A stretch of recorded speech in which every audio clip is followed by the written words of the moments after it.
welcome back. This is episode 283 of Quest for You. I'm so glad you're back. Have you ever regretted a wrong step you took, a decision you made, or just anything that was an obvious mistake? I am sure we all have. We reprimand ourselves. Darn, why did I do this? We feel bad and regretful. Why couldn't I just be quiet? Or we wish we could turn back time. Often, we move on. We accept, we learn, but we continue. But there are those few mistakes in life that really get to us. We beat ourselves up. It affects our confidence and level of self-esteem. We hide, we cover up, we worry and stress. I came across a really interesting story that offers a different perspective for the wrong turns and steps that we all make. And I especially liked it when it references climbing as an example. It's titled, "A Mistake is Just a Moment in Time." And it was written by Jason Fried, who's the founder and CEO at Basecamp. A few summers ago, I spent an hour or so wandering through an offbeat gallery specializing in Navajo rugs. Actually, it was even more specialized than that. The collector, a curious character named Jamie Ross, liked to collect Navajo rugs with English words, letters, or language woven into the designs. I was intrigued by some of the designs, so I asked him about the history of some of the pieces.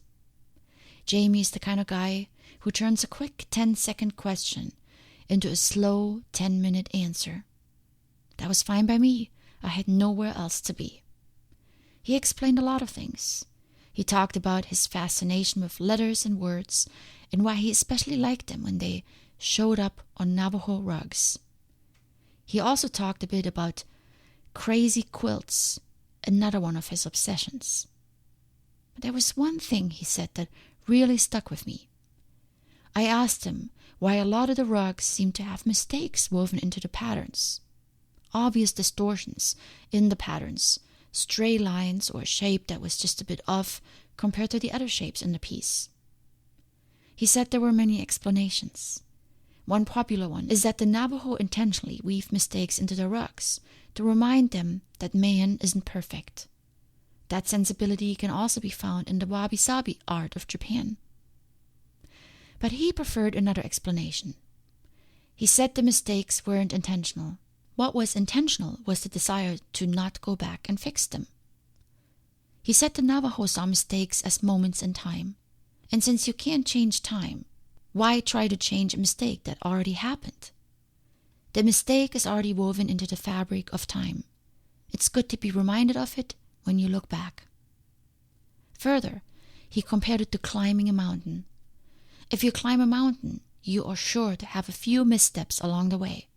But you keep going. You don't stop and start over if you trip here or take the wrong path there. You keep going. You can't remove that step. It happened. It's part of the climb. When the climb is done, you're finished. As long as you made it to the top, you don't call the climb a mistake. Likewise, Navajo don't call a rug with some off stitches a mistake. If the rug is finished, it's a successful rug. More importantly, a rug with a few off stitches is an honest rug. Now, I don't know if this is Jamie's own personal interpretation or something other Navajo scholars or Navajo themselves can back up, but it doesn't matter to me. I love the idea regardless. Great story, maybe a fable, and not the entire truth, but either way, it's filled with wisdom. And obviously, I love the reference to climbing. In climbing, you do get to the top, at least most of the time. On small routes, where someone belays you from the bottom, you can be lowered. Those are the routes where you want to practice something harder. You don't really have a choice.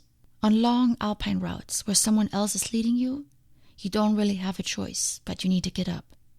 I pick routes I know I can climb, but they are never for certain. I may be comfortable with the grade because it is similar to what I've climbed before, but there are always portions that are challenging, even on easy routes. I encountered this recently on a 300 feet climb up in Tahoe. where I came to a section that I really thought I could not get past. Eventually I did, because you put your mind in the right place and you focus. That's why I love climbing so much.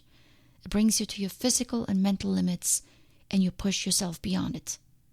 But don't ask how I got past that difficult section. It was probably embarrassing to watch, and I wasn't happy with it. I could not figure out the right technique with my hands and feet, but I got past. Probably with all the wrong moves, later with bruises on my knees, but I made it to the top. A simple example of mistakes. The wrong moves, focused on just making it, but still, they count. I realized not all mistakes are as easily overcome as a few wrong foot moves on a mountain. But mistakes everywhere are still just a moment in time. They are not eternity. They are not the rest of our life. Rather, they are part of life. We weave them into life, like the Navajo making the rugs. They become part of life. They shape us. No matter how difficult the aftermath of the wrong step, we learn and we grow. Always. We make better decisions going forward. Mistakes are great reminders that we need to change something.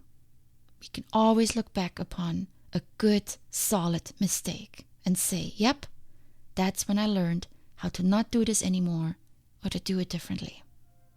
Hence, they make life better because they give us the opportunity to reflect and learn and correct course of action going forward. Mistakes offer the opportunity to change. So let's use them as such.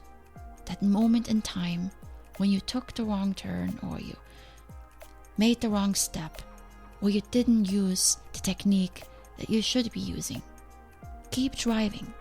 Look back only to learn and to become better and change course maybe at the next intersection. A moment in time. Nothing more and nothing less. Much love.